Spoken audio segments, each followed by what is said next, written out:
आपणकर जदि मीन राशि हुई थाए तेबे एही भिडियोटी को थरे मात्र शेष पर्यंत देखंतु। आपणकर व्यस्तबहुल समय मध्यरु आपण 10 मिनिट समय आपण निज पई दियंतु एवं निजर भविष्यत विषय जानतु। काहेकि ना मीन राशि व्यक्तिविशेष मानकर जीवन एही श्रावण मास ठारू बदलिबाकु जाउअछि। काहेकि ना बहुत बड़ बड़ ग्रह मानकर राशि परिवर्तन हेबाकु जाउअछि।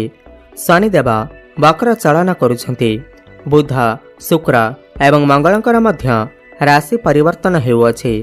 तो ग्रह नक्षत्र मानकर चलन रे गोटे बहुत बड़ परिवर्तन हेबाकु जाउअछि, जहा द्वारा एमानकर जीवन रे चलिथिबा समस्त दुख कष्ट एवं समस्यार अंत हेबाकु जाउअछि एवं पुणी थरे खुशी फेरिबाकु जाउअछि।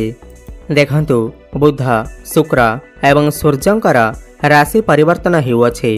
बृहस्पति मध्य नक्षत्र परिवर्तन करुछंती, जहा द्वारा आपणकर जीवन रे किछि बड़ हेबाकु जाउअछि। आपणकर जीवन रे चलिथिबा समस्त दुख कष्टर अंत हेबाकु जाउअछि। एही श्रावण मास ठारू महादेवंकर कृपारू पुनर्बार आपणकर जीवन रे खुशी फेरिबाकु जाउअछि। केबे आसंतु जानिबा एही श्रावण मास ठारू आपणकर जीवन रे कोन सबु बड़ परिवर्तन हेबाकु जाउअछि। एहा पूर्वरु जदि आपणकर भी मीन राशि हुई थाए एवं आपण भी ईश्वर को सच्चा हृदय रे भक्ति करुथांती, विश्वास करुथांती, तेबे एही भिडियोटी को लाइक करी कमेंट बॉक्स रे ओम नमः शिवाय हर हर महादेव अवश्य लिखि दियंतु। देखंतु पूर्वर आपणकर स्वास्थ्य खराब रहुथिला। मंगल आपणकर षष्ठ रे थिबारु शनि प्रथम भाव रे थिबारु आपणकर शनि 7.5 सप्ताह मध्य चालू अछि, जहा फल रे आपणकर स्वास्थ्य जनित समस्या देखा देउथिला। आर्थिक समस्या देखा देउथिला। आपण जो भी काम रे हाथ देउथिले सही कार्य रे आपणकु सफलता मिली पारु नथिला। बहुत अधिक धन जनित समस्या देखा देउथिला। आपण ऋण नेइथिले किंतु ऋण सुझी पारु नथिले। ऋणर भार आपणकर ऊपर बढ़ी जाइथिला। गृह परिवार रे खुशीर वातावरण नथिला। शिक्षा क्षेत्र रे समस्या देखा देउथिला। आपणकर अननेसेसरी खर्च हेउथिला। समाज रे आपणकर मान सम्मान नथिला। आपणकु चाकरी प्राप्ति होई पारु नथिला। संतान संतति पाई आपण चिंतित थिले। आपणकर व्यापार वाणिज्य रे लॉस हेउथिला। प्रेम जीवन रे मध्य समस्या देखा देउथिला। तेबे एही भली जहा भी समस्या आपणकर जीवन रे चालुथिला ताहा एबे दूर हेबाकु जाउअछि। एही श्रावण मास ठारू आपणकर जीवन रे पुणी थरे खुशी फेरिबाकु जाउअछि। महादेवंकर कृपारू आपणकर जीवन रे नूतन सूर्य उदय हेबाकु जाउअछि। देखंतु सर्वप्रथमे तो आपणकर राशि अधिपति बृहस्पति आपणकर चतुर्थ भाव रे अछंती, सुख भाव रे अछंती एवं नक्षत्र परिवर्तन करुछंती। तो आपणकु समस्त सुख प्राप्ति हेबा। एही श्रावण मास ठारू भौतिक सुख रे वृद्धि देखिबाकु मिलिबा। चतुर्थ भाव आपणकर मांकर भाव होई थाए, तो मांक सहित आपणकर संपर्क बहुत भल रहिबा। मांकर स्वास्थ्य रे जति किछि समस्या लागि रहिथिला ताहा दूर होई जिबा।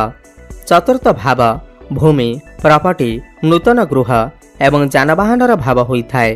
तो आपण माने एही श्रावण मास ठारू नूतन भूमि प्रॉपर्टी जमी किंवा नूतन गृह इत्यादि निर्माण करि पारंती, किंवा नूतन जानवाहन इत्यादि क्रय करि पारंती। आपणकु सर्व सुखर प्राप्ति हेबा। गुरु एठारे बसी आपणकर अष्टम दशम एवं द्वादश भाव को देखुछंती। अष्टम भाव को देखिबार माने हेला आपणकु गुप्त ज्ञानर प्राप्ति हेबा। आपणकु पौत्रिक संपत्तिर प्राप्ति हेबा। कोनसी स्थानरु आकस्मिक धन प्राप्ति हेबार मध्य जोग बनुअछि। आपणकर मन ज्योतिष विद्या अध्ययन आड़कु जाई पारे। आपण एस्ट्रोलॉजी शिखि पारंती। जो माने भी साइंटिस्ट अछंती सेमानकु रिसर्च क्षेत्र रे बहुत अधिक सफलता प्राप्ति हेबा। आपण टिके गाड़ी मोटर चलाचली कला बेले सतर्कता अवलंबन करंतु। एवं दशम भाव को देखिबार माने हेला कर्म क्षेत्र रे आपणकर उन्नति प्रगति हेबाकु लागिबा। आपण जदि पूर्वरु चाकरी करिसंती त आपणकर प्रमोशन हेबार मध्य जोग बनुअछि। एवं जो मानक पाखरे कोनसी भी चाकरी बाकरी नाही तो सेमानकु नूतन चाकरी प्राप्ति हेबार मध्य जोग बनुअछि। आपण चेष्टा जारी रखंतु। आपनको निश्चिंत भाव रे चाकरीटे प्राप्ति हेबा। समस्त इंटरव्यू रे सफलता प्राप्ति हेबा। वैदेशिक कार्यगति रे आपनको सफलता प्राप्ति हेबा। जो माने भी विदेश जावाक चाहूचंती तो सेमानकर सही मनस्कामना निश्चिंत पूर्ण हेबा। आपण विदेश जाई पारंती एवं इम्पोर्ट एक्सपोर्ट काम रे आपनको सफलता प्राप्ति होई पारे। जो माने शिक्षक शिक्षयित्री रो काम करूछंती, जो माने काउंसलिंग रो काम करूछंती, ऑनलाइन रो काम करूछंती, मार्केटिंग रो काम करूछंती, फाइनेंस दिगरे काम करूछंती तो सेमानकु बहुत बड़ सफलता प्राप्ति हेबा।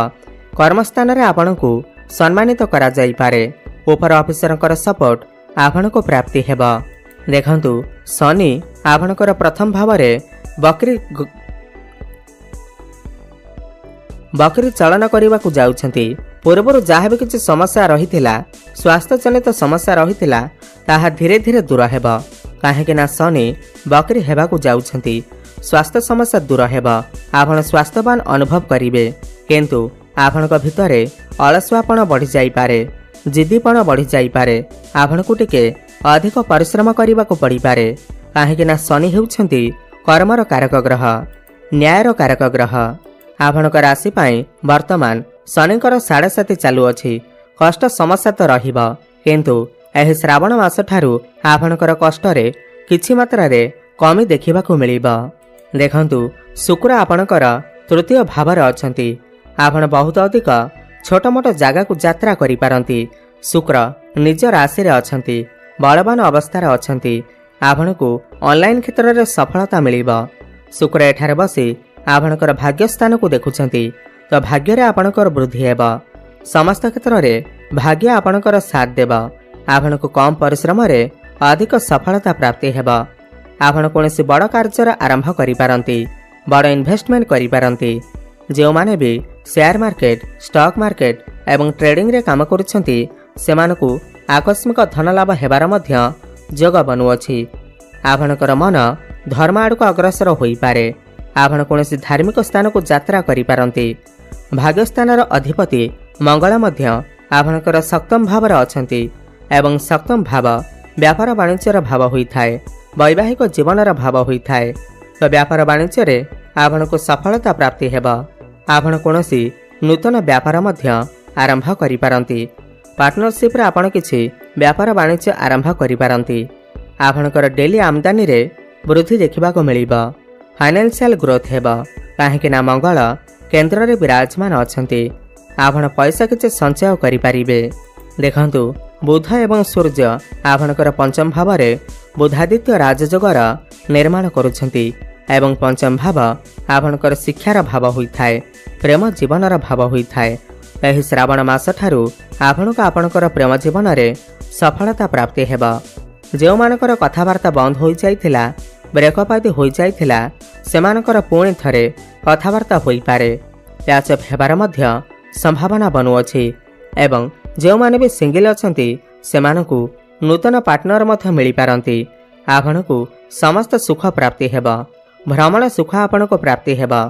जो मानकर विवाह बयस होई जाइछि सेमानकर घर को विवाह प्रस्ताव मान आसी पारे एवं विवाह फाइनल मध्य होई पारे।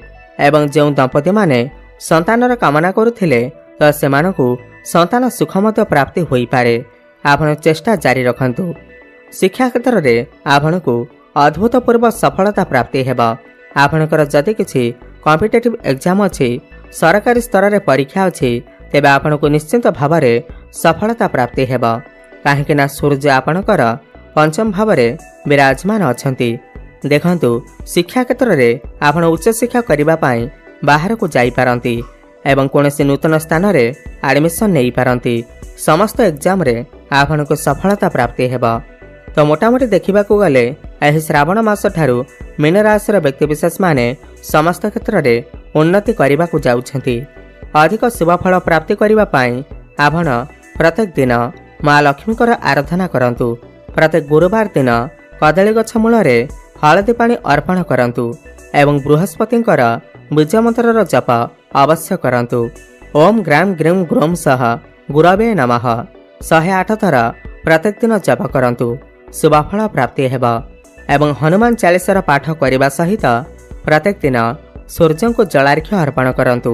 शुभफल प्राप्ति हेबा सहित आपणकर भाग्य रे उन्नति आसीबा। धन्यवाद।